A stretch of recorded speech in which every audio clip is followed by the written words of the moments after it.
Happy ChristMyth, everyone! To the shortest day and the longest night. Cheers! May your reason shine bright. Happy Christmas, everyone! G'day, mates! Hello, Hey, look welcome at the to pressies.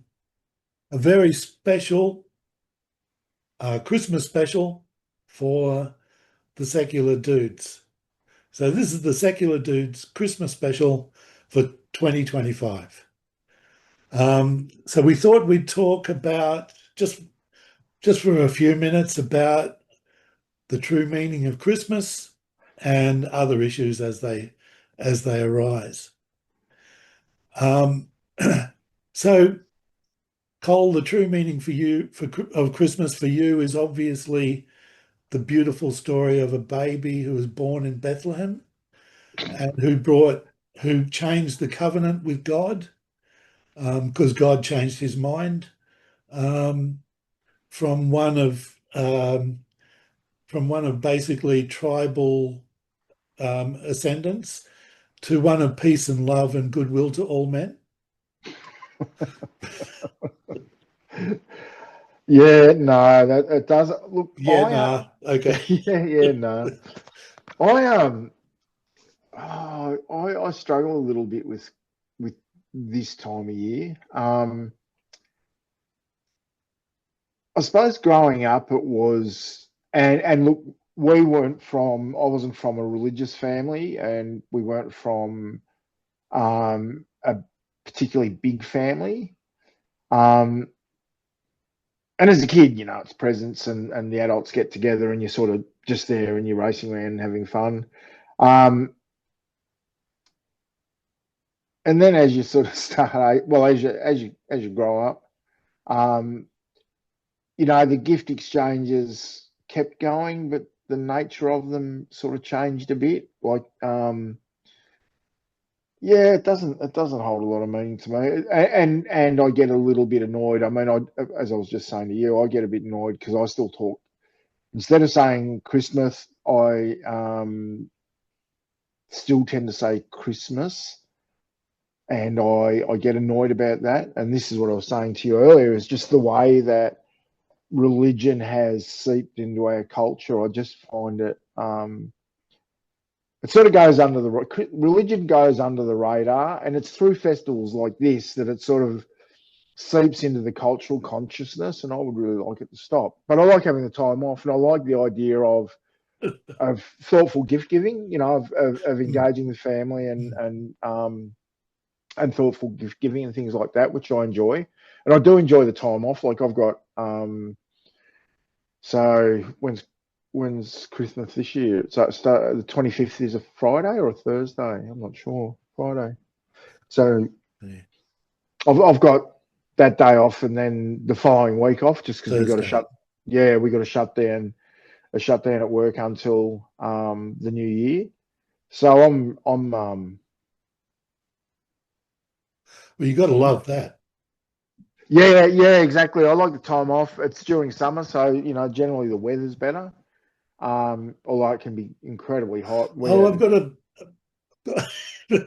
Yeah, what about you? I've got a What about very you? conspiratorial theory about why it's in summer, the Yeah. holidays, Yeah. because it's almost impossible to do any real work. So the boss just says, "I'll go out and dip into the ocean for a bit." I'm Yeah. just kidding. Okay, I'm just No, kidding. yeah. No, I get that. It's like it is, and it tends to be. So it's hot, and but then that makes But it's like that beautiful song by Tim Minchin we were just talking about, "White Wine in the Sun," where he goes and his aunties are there and his uncles and his mum and dad. Oh, it brings a tear to my eye. But it's an atheist song. Yeah, Tim Minchin is really famous for his, atheist songs, yeah, but it's so moving, and it's like Christmas in Australia.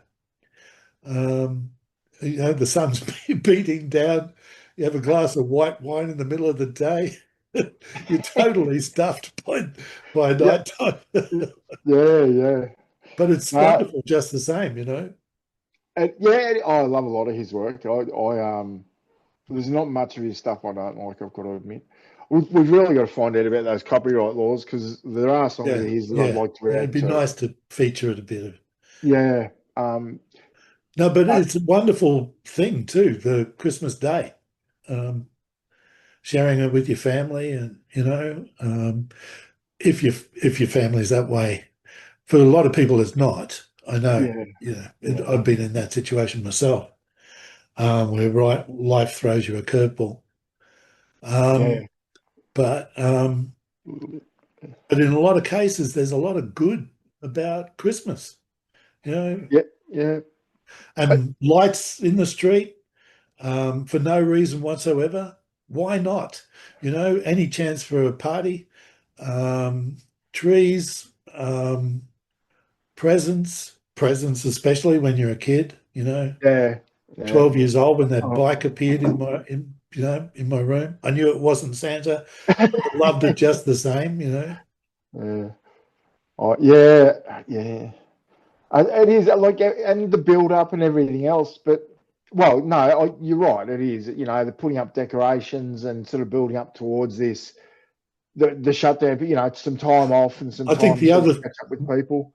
I mean, that's a good opportunity to say though, all of those things are the good stuff in Christmas, but they don't all come from Christianity.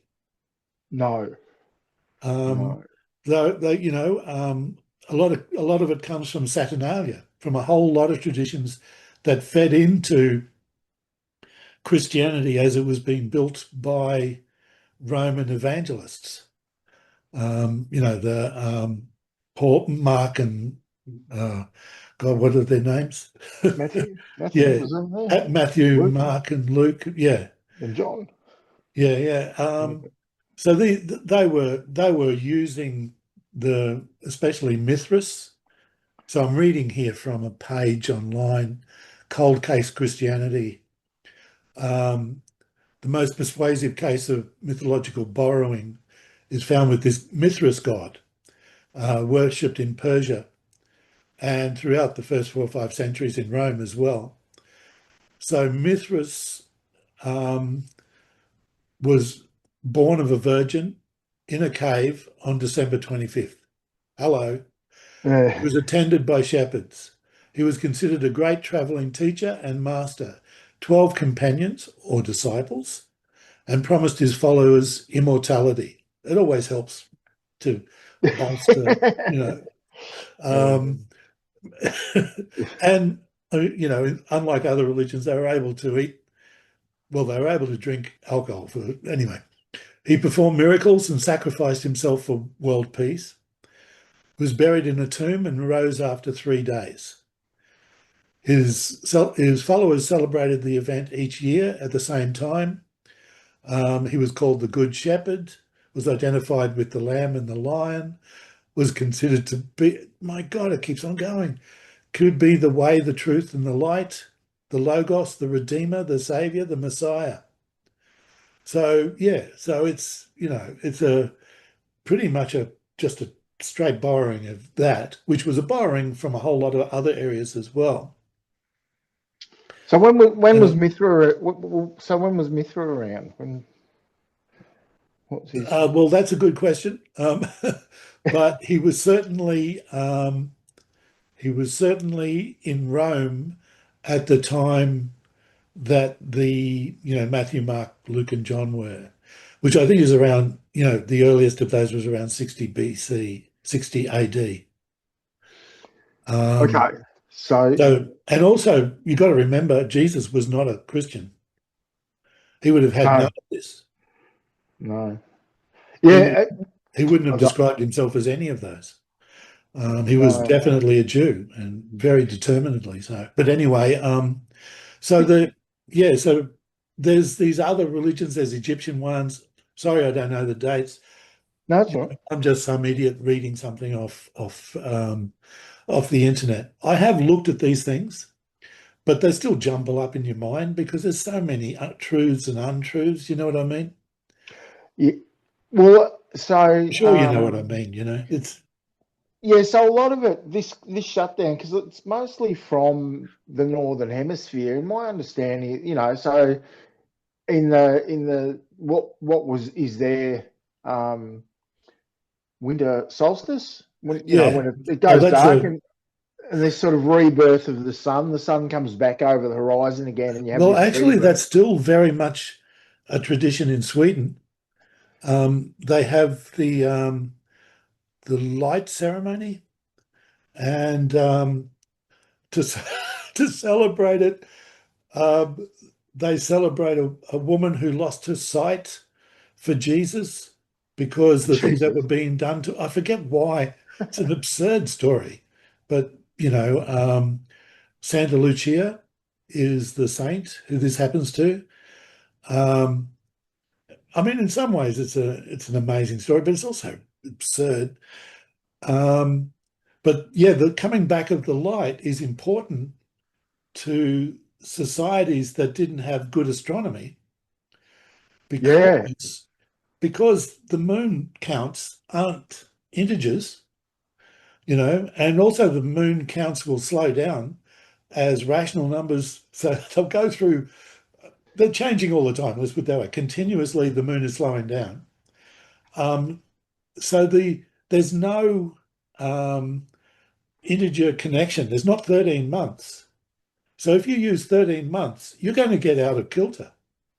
And all of these sort of um, uh, non-agricultural societies that were around before used months, and they adjusted it a bit. I mean, there's actually a sighting of a stone with cycles of the moon against yep, the sun, yep, dating back to the Paleolithic era. yeah, yeah. Cro-Magnon, who was still a Homo sapiens, but way before anyone knew about the sun and the rotation around all of that, or did any measurements of the calendars properly. So It's that being able to plant, which is essential for agricultural societies, that date in which they can plant, you rely on special people to tell you when to do it. Yeah. And The those people people that get a counted lot. that sat there all night and all day watching the sky. Yeah, yeah. Yeah. And who set up things like Stonehenge to measure when the sun's at its lowest point. So they're incredibly can have to rely on these big-brained people, or in those days, people with special knowledge, to tell them when to plant because it's so essential for the crops. So bringing in the new year, making God bring it back, was kind of the way that they celebrated it. How they told the story. Yeah. How they So told the the story. Yeah. Oh, yeah, because I mean, having calendars, it was interesting. I was watching a thing on calendars the other day because September, which is seven, is the ninth month, and October, which is eight, is the 10th month. Uh, and December, which is 10, is the 12th month. And apparently this moved because some Roman emperor decided to celebrate. So it used to all just be the Roman gods for the months. hmm, And having months, knowing months makes sense because you know when you're heading into winter, well, the mid seasons, spring, autumn, for whatever yeah. crops grow or whatever it is, you need to have. I can understand how, like, if you just found yourself in the middle of nowhere, it'd be like, well, I better work out how the seasons travel. When I'm going to go, when I'm going to freeze if I'm not undercover or whatever, or inside. But if you Um, if you decide that months are moons and you try to work it out, you're going to waste a whole lifetime realizing that it doesn't work. but so the dude that was going through this, and he said, well, we'll put them all in order. So Janus, January, Feb is, I don't know, another Roman god. But he said, well, we end up with this sort of odd day at the end of the year. And he said, we can just call that intermission. And it doesn't have a date. And the good thing would be, like, every Monday would start on the first of every month would always be a Monday. Like, it'd always be cycling through. And so your Oh, birthday would always be on a Wednesday or Thursday or Friday. Um, Yeah, I don't know. And this is another thing, we're stuck with these calendars, and you can understand that the first people that were able to go, oh yeah, we're heading into winter now. The people that Yeah, knew yeah, had been yeah. watching the sun, watching in the sky, and started to measure it. Um, you can sort of see how that happened. But then once they had that knowledge, like that's power. Yeah, And it's the same thing with the storage of the grain. So you tell people now it's time to plant your crops, and they go, "Well, yeah. these people are pretty smart. They're telling us to plant crops." And then they go, "Well, dump all your crops, all your grain into this silo, and we'll keep it safe." And then they get in charge of the food, and then they become that. That's more. I Well, think that's how religion and priests really got they're power. like the banks and the big corporations. They're in control of the economic base of the society, really. Yeah, the food, and, and Yeah, and you still see that through religious charity today, rather than saying, "Look," because I always remember uh, that Australian academic's wife who wrote, the Purple Economy, and at that time he calculated, I think, transfers to religious institutions one way or another were about, oh, it was more than 50 million. It must have been 50, maybe not. I don't know. Lots. By the time they get tax relief and they get to run businesses because they're charitable and they take in money for providing a service, which is access to God, but they don't pay tax on the tithes. They just get so many so many societal benefits, and then they say, "Oh yeah, but we'll throw out a few stale rolls to the poor people." Um, I don't know. They just This control of food still is part of their culture. Is being able to feed the poor. It's like, fuck it, just make people not poor. Like just fund adequate support resources that people don't need to go without food or shelter or clothing for that, or energy or internet for this, in this day and age. I mean, there's got to be a grounding level, a base level of, Maslow's hierarchy. People's yeah. needs need to be met. In America, they're at the moment rounding up all the homeless people and putting them into internment camps. It's like, well, you set up this society where people can't function in the society because of mental health or because of just, intelligence is on a spectrum. Some people will never meet the criteria of being gainfully employed. That's not that they don't function in the world, but to be gainfully employed in the workplace, to be able to afford necessities of life. And just because they're somewhere in that perfect bell-shaped curve that's towards the wrong end, and all of a sudden it condemns them to a life of poverty and this need to go I think to. these days, like during the Middle Ages and Mm, up until probably the rise of the plutocracy over the aristocracy, mm, religion was the main way of disseminating beliefs or the main propaganda structure.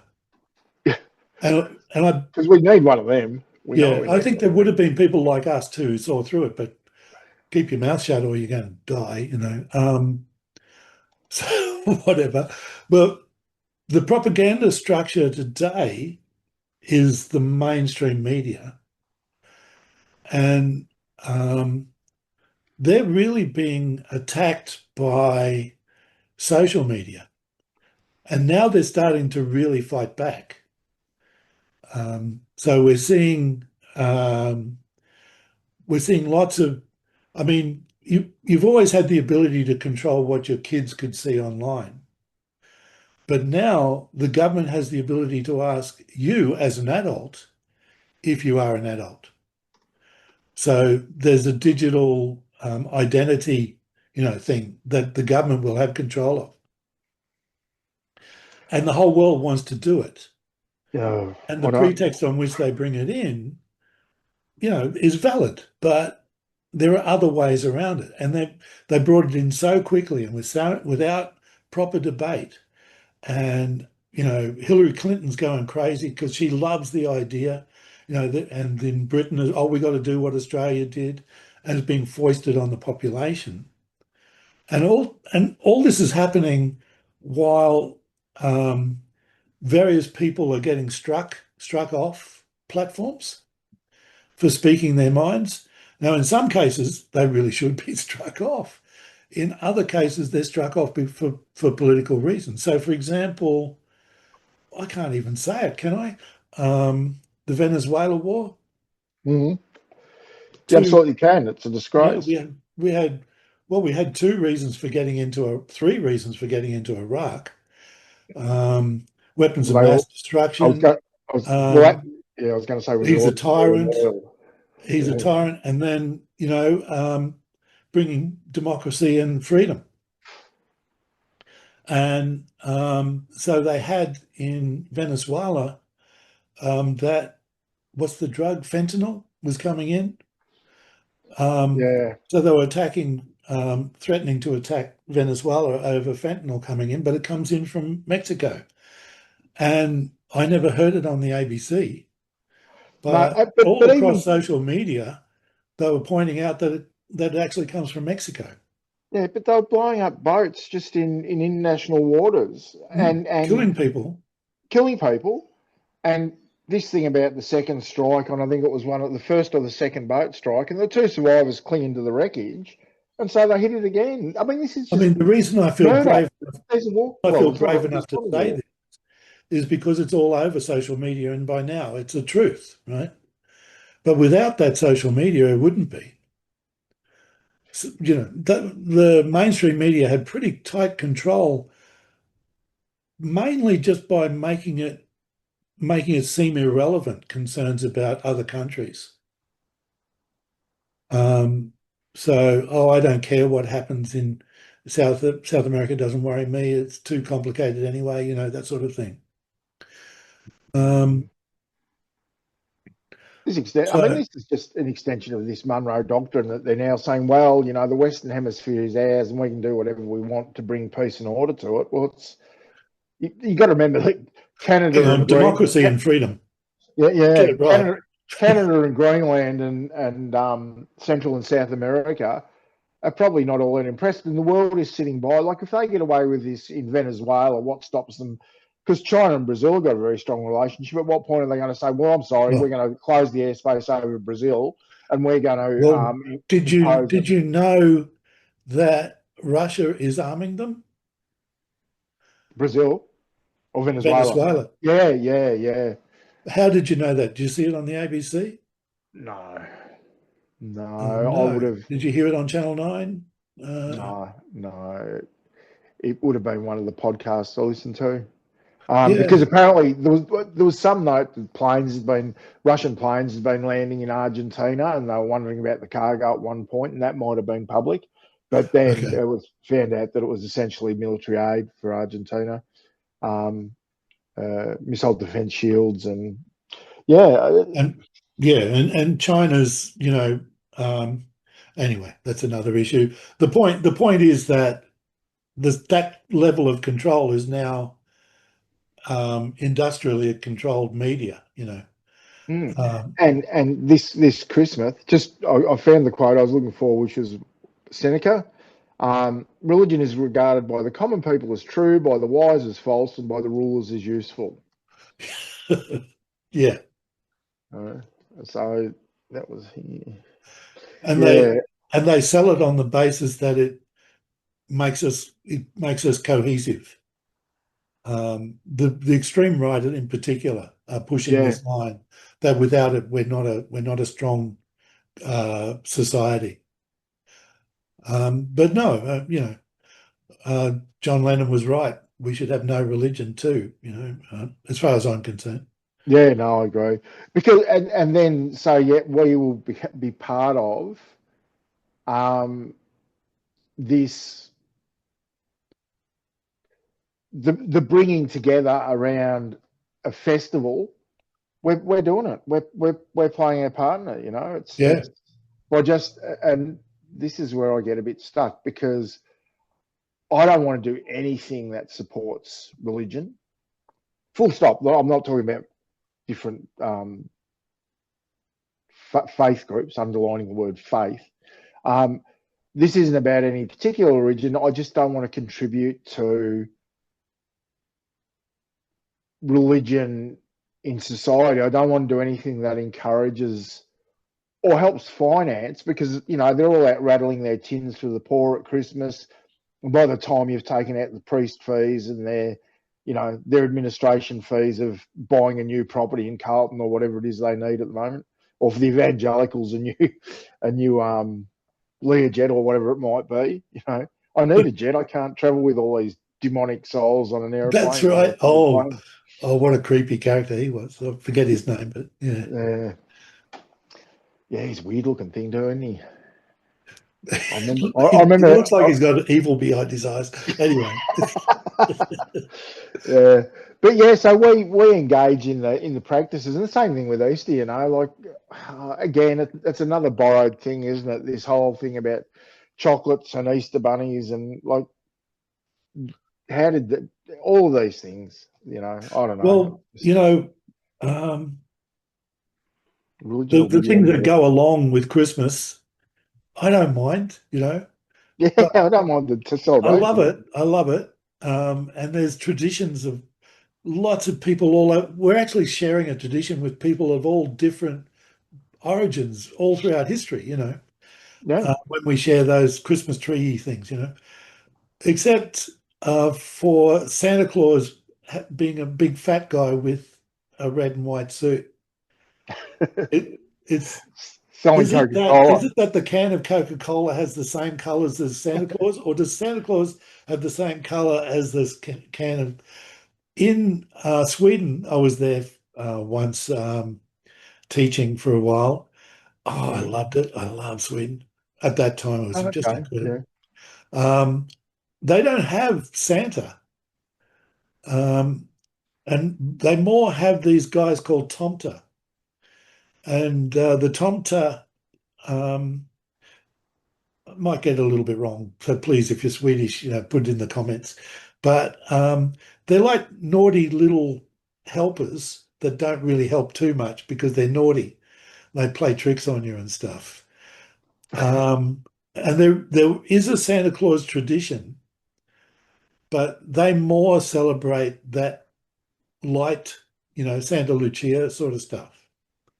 And it's really odd. I felt this isn't Christmas, when I was there over Christmas.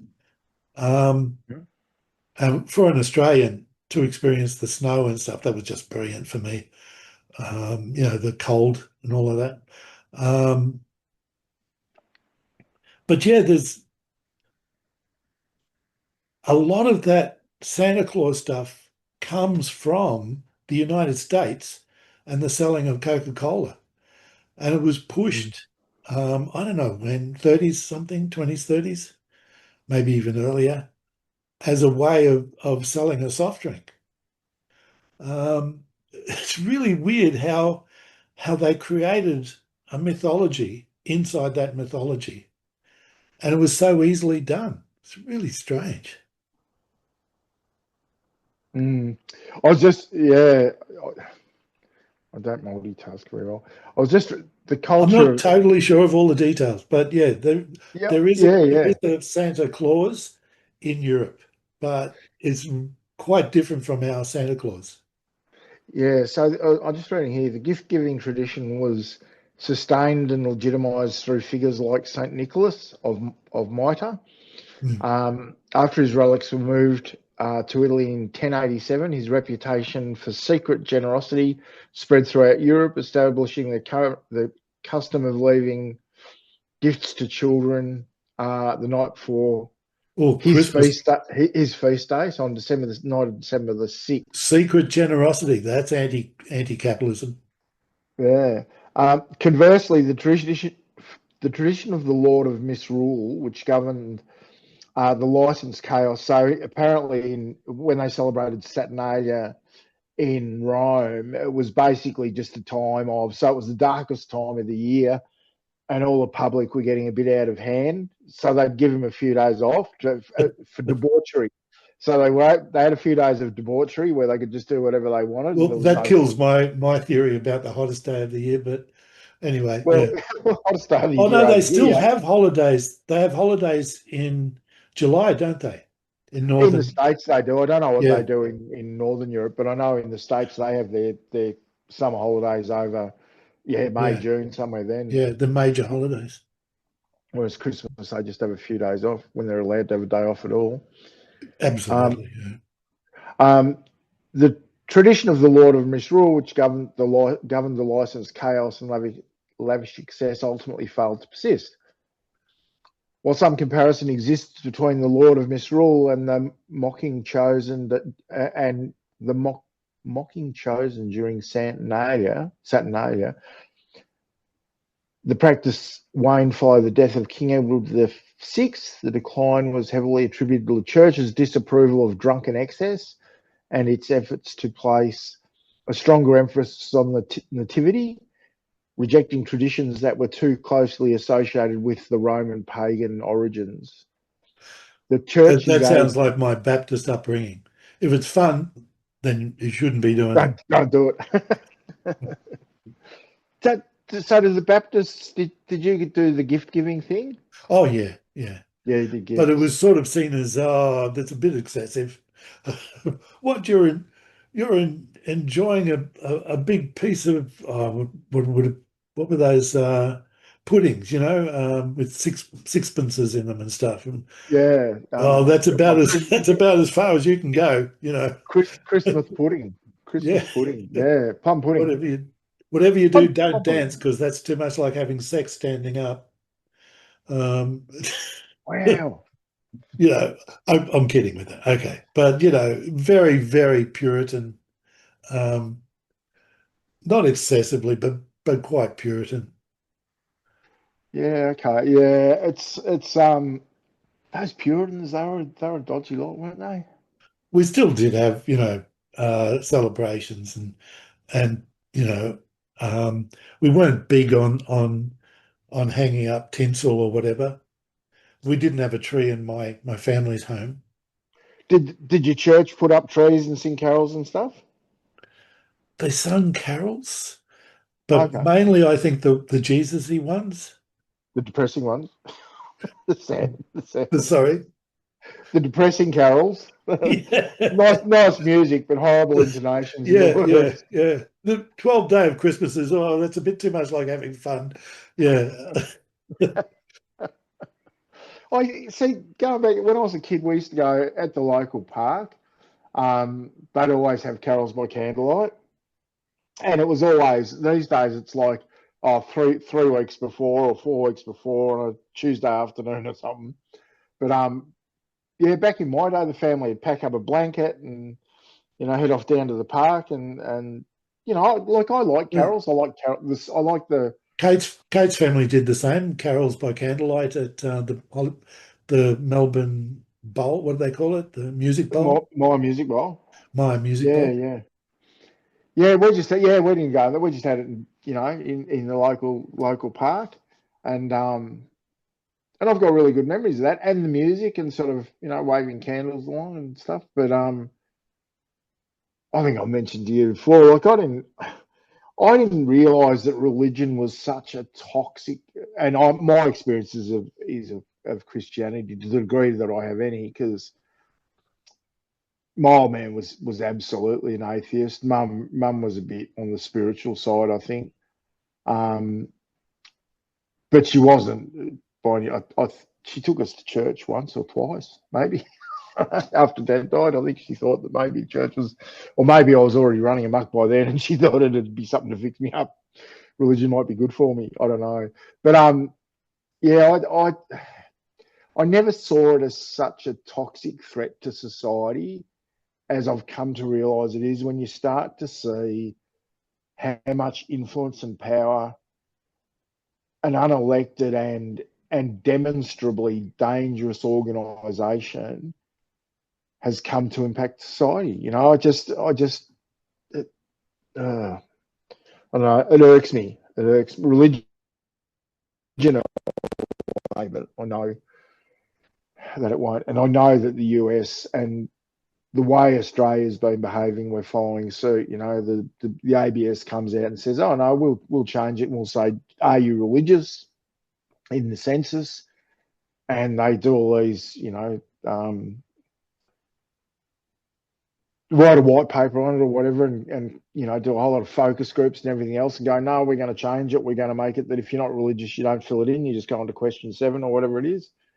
But no, even outside of massive support for it, the ABS has still said, what religion are, they've decided that they're going to say, what religion are you? And then you tick atheist. And the statistics are so skewed. And then, of course, when it comes to atheism, the secular community, let's just say the secular community, where next census, we're probably going to make up more than 50% of the population. So ostensibly, 50% of the benefits that religions currently receive, even through their not-for-profit organisations, 50% of that should be getting funneled through secular organisations. Where the I always think of the Uniting Care or whatever. It's like, I know we're secular. It's just that everyone on the executive and everyone that we employ is from our local church. But we're secular and we don't bring religion into our caring facilities. Well, I think Mind also you, the timidity of leaders when they see how organised the churches can be in their letter campaigns and in smearing and in forming opinions by word of mouth. It just it makes them very, very scared to venture out into decisions that benefit the secular elements of society. and I mean, they're scary as well because there's nothing. I mean, I'm not saying any more than what you've said, I think, but Yeah. No, the leaders are timid, but religions are frightening because it doesn't take, and for all of the niceties they sort of try and put out into the world, the minute you talk about changing tax law to actually exclude charitable organisations, and you can bet they'll be shouting that from the pulpits, and it doesn't take much to get a caring, loving Jesus freak to go out and shoot someone at an abortion clinic. I don't know that's the right phraseology, abortion clinic, but you know what I mean. That someone will go, no, this is so bad, and Jesus hates it, so I'm going to go out and kill a doctor, or blow up a building, or bomb a synagogue, or whatever it is. It's just why are people attacking synagogues? Because of religion. Who's fomenting that distaste for Muslims? The Christians say, we're doing all this cross-cultural stuff and everything else, but Muslims are wrong and they got the wrong God. And if they get out of hand, go up and sign up for the army and we'll go over into the Middle East, which we've been doing for I don't know how long, since the Crusades, sort of marching through foreign lands and just taking whatever we want, which comes back to the oil tanker that was just claimed, or the bombing of the boats, off Venezuela. It's just like, with Christ on our side and freedom and democracy, never have I heard it. It's sad. There's a dude I watch on who looks at AI and he does this podcast every week, whatever. And he's really good, and the way he presents content is really good because he goes really deep into the most current affairs and current events, and he gets some good interviews. But when he talks about America to him, and it's in the language he uses, and I left a comment there once, and he didn't respond directly to the comment, but then on his next podcast, he made reference to it, and it's like freedom. We're so free, and it's like, you're kidding me, aren't you? Like, as many people point out, like 10% of your population is in jail. Well, the other there's also like the 90% of people who actually contribute to the economy got to get up at 5 o'clock in the morning, and better be really careful what you say about your boss, because he controls your life. You can go to the wall by saying the wrong thing, not doing the right thing. I mean, it's one thing to play ball, but it's another thing to be frightened into it. Otherwise, you'll lose your living. We're slaves. We're most of us are slaves. I know what it's like. I was a slave. I was yes sir, no sir. and as a consequence, I've had a good life. Yeah. You know, I lived at a time when you could. Young people today, not so much, No. and it's getting worse. It's getting worse and worse. Um, yeah, we have some level of democracy, and it's a good um, safety valve at some points. If the information that we were getting from the media was anything except really anodyne, pointless, almost unwatchable, especially when it comes to foreign countries Uh, and our foreign policy, the impact of it. We're hated around the world. Australia is hated around the world. We're not seen as the deliverers of bringing freedom and democracy. That's a total myth. When they went in and they smashed the statue of Saddam Hussein, mm, that was well known to be a black ops event. They organised these people. They got the cameras there. They paid them off, and they got them to tear down the statue. Um, they didn't laud the Americans come in like they were saviors. Sure, there might have been sects who did, but no, not the entire population. So um, we're led to our own slavery, you know, by a system that gets us to agree with everything that they do. uh, Um, it's um, Michael Shermer at the first atheist convention and it was there's an Egyptologist. I can't think of his name now. He's a bit controversial, but they talk about the Beastmasters in sort of that ancient Egyptian in that part of the North Africa, Middle East, um, going back to enslaving people. It's like keeping cattle, I suppose. You got to give them enough food, and you got to sort of train them up. But the stories of the slave market, the people who controlled the slaves. If you're brutal enough, people can become quite compliant and quite psychologically damaged.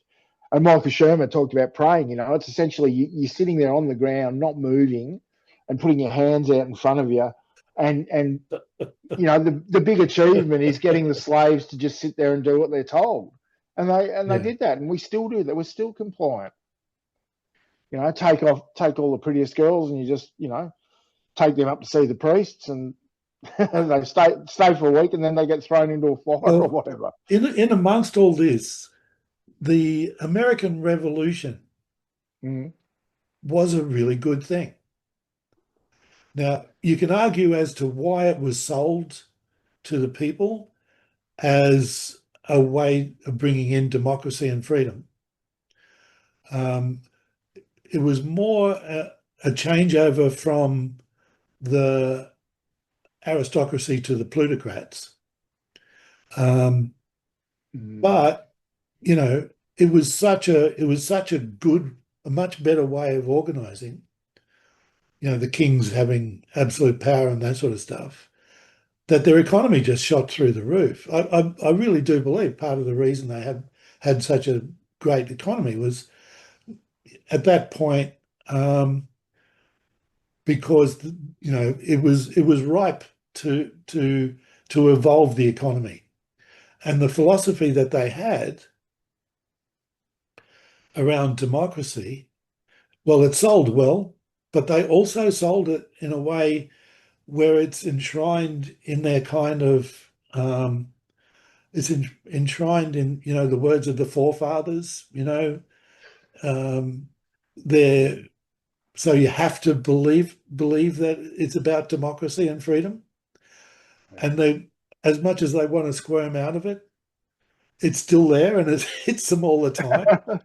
Yeah, yeah, um, but freedom. So long as you don't say anything against Israel, and so long as you don't say exactly. anything good about Muslims, and so long as you don't support Well, in marriage some equality sectors, or voluntary assisted dying, or so long as you don't say anything that we object to, you're free. You're free to go and join the military, put an inscription of a biblical verse on your gun sight, and go and kill I someone mean, in you're front right. I mean, the First Amendment, which is the Amendment of Free Speech, of free speech. which we do not have in Australia, No. it's called implied free speech, and it's a joke.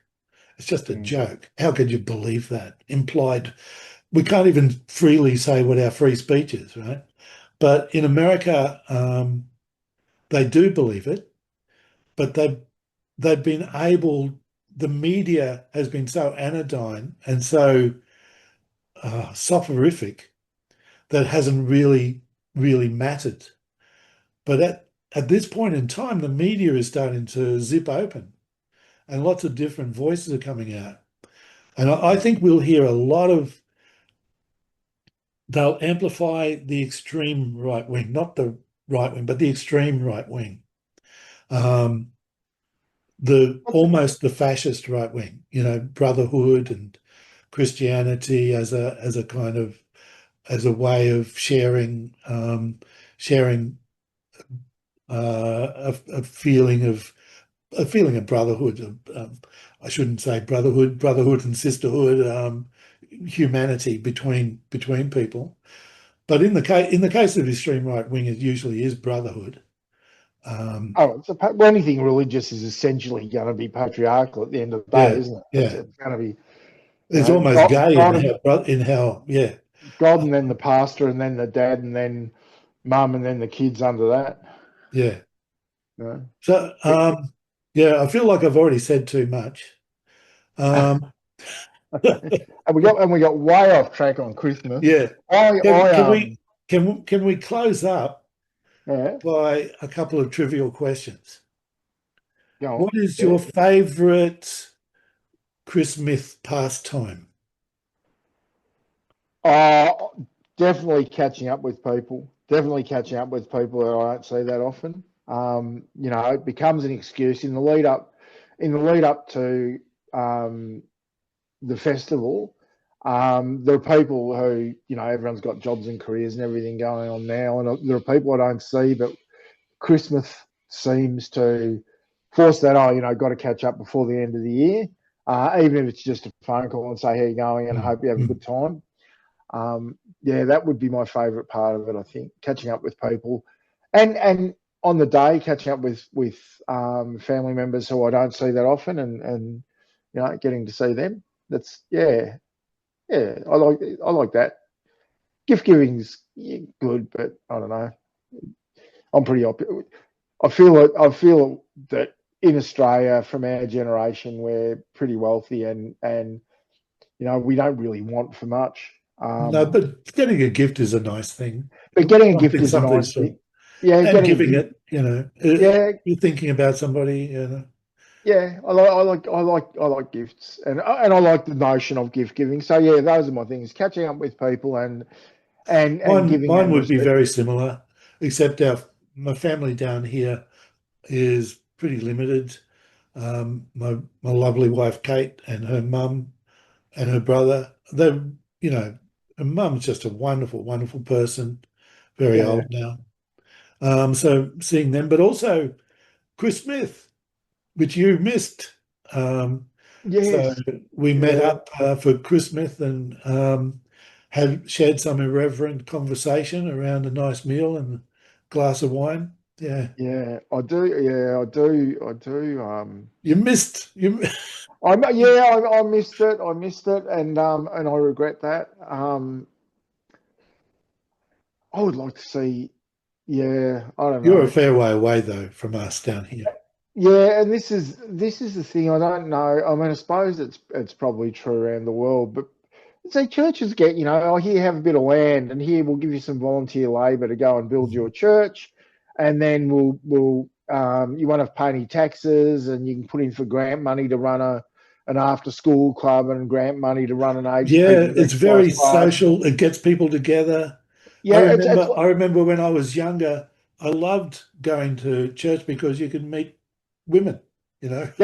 Yeah. Exactly. So you've got That's all the these only way that you could sort of safely do it and have a good conversation rather than stand around the meat rack uh, in a nightclub or something, yeah. Yeah, that's right. And so if we're half the population, ostensibly half the funding that's diverted to religion through whatever means should be getting forced by preference into secular organisations. And that would Yeah, include and getting people together, it's rather like than having seeing a them as the funded enemy, the yeah, competition all the it's time. like having a funded community organ. Like we've only got one church here, and it's Anglican, and it's like, all right, so the government all the governments, all the levels of government are propping up an Anglican priest to do community organisation, Yeah, yeah. you know, and then the church goes, oh yeah, well, yeah, I was going to say we'll buy the house next door. No, they've probably got a grant to buy the house for the preacher to live in. And then his whole role is to go out and bring people in, and they get funded to do fun activities with kids so that they can start their indoctrination. Mm. Like, why haven't we got the same thing for secular groups? Like, buy us a property I maintenance agree. group. No, I agree. We'll set it up and do our secular stuff, and then And we can have our own celebrations locally. I agree. It's a real tragedy that we don't meet up. I know some people who are secular and we meet up, and so talk about freedom. You can say Mm, things, you know, um, mm. I was just going to not say everything. not I saw everything. you. Okay, the next trivial question. Do you Yeah. have a favorite ChristMyth movie? No, never, no, no. Oh, I like the Grinch. I don't know where that story came from. I get a feeling it's got a longer history than the way it's presented by Disney or whoever. I probably shouldn't have even said Disney. Whoever it is that produced the movie. I like that movie. It's fun, and I really, really liked Polar Express because the graphics at the time it came out, the graphics in that was so immersive, and I loved that. Yeah, so there are movies that are Christmas themed that I like, but I don't have I don't on Christmas Day think I'm going to watch my Christmas movie or anything. No. Oh, no, but we around the month before Christmas, Mm. we get our tree out and we put lights on it, and Kate and I will sit and watch some stupid Christmas rom-coms or whatever. Yeah. Um, my favorite one is her favorite as well, which is Christmas Vacation. Oh Um, yes, yeah. That's another good movie. I love the Vacation I series. super enjoy that, but I can't watch it every Christmas. But maybe rotate that with Love Actually. I I have been over the last decade. I've been watching the Die Hard movies because Oh yes, they all yeah, occur at Christmas, so it's a good excuse to get a boys' movie in yeah, um, over Christmas. yeah, People being yeah, shot and explosions and stuff like that. yeah, Good movies. yeah, Um, but there's only four of them, and they do wear a bit thin, and they're getting old. yeah, yeah. But there The, are some. Sorry. I was just going to say the other thing is on Christmas morning, Cheryl always does put on like a Christmas carols playlist. So there's a Oh bit yeah, of choral stuff in the choral stuff in the background. And I quite like that. It's yeah. nice Kate music. Kate likes Michael Bublé's songs, especially Feliz Navidad. There's a whole Christmas album. Oh, I Um, didn't yeah, know. I think Feliz Navidad is Nativity. I don't know. I have no idea. Okay, but it's something Christmassy. Yeah. Apparently, they tell us a lot. Just as a closing thought, I'll repeat from Seneca: religion is regarded by the common people as true, by the wise as false, and the rulers as useful. Keep that in mind It's the always. opiate of the people too. Yeah, Yeah, the opiate of the masses of the people. Yeah, yeah. We should have a. There's a lot of. Uh, the moment you say Marx, you know, communist. You're a communist. exactly. Oh, Um, God. and it's so heavily programmed in that there's only, there's only two sides, you know, It's Collingwood or it's St Kilda, and you've got a barrack for one of them. You know, it's crap. But anyway, How many religions are there? We can talk about this later. Yeah, how many we can talk religions about are this there? later. If you come up against any good Boise Christmas movies, let me know, I will. I or will. put them in the chat in the chats below, Comments in the comments in the below. comments below. I think we've had trouble with comments. I'll try and put one Maybe it's on. because I haven't allowed them. I got to look at the settings, but Mm. Ben Lancini had problems with the settings. Okay, so happy Christmas. Enjoy your holiday for Christmas. ChristMyth. Oh no, I've said I've got you started. it. Enjoy Saturnalia. Yeah, And yeah, it's been great chatting, Cole, as usual. yeah. No, yeah, same. I hope everyone has a great time on their festival for their festival. It is a solstice for us too. You know, it's Yep. a Summer time of solstice. change. Yeah, a time Yeah. of change. So it's and catch up with, yeah, enjoy all your family and feasting and everything else that you do. And we'll see you next year, I guess. Yep. See you next year. All righty. See Bye. you. Bye.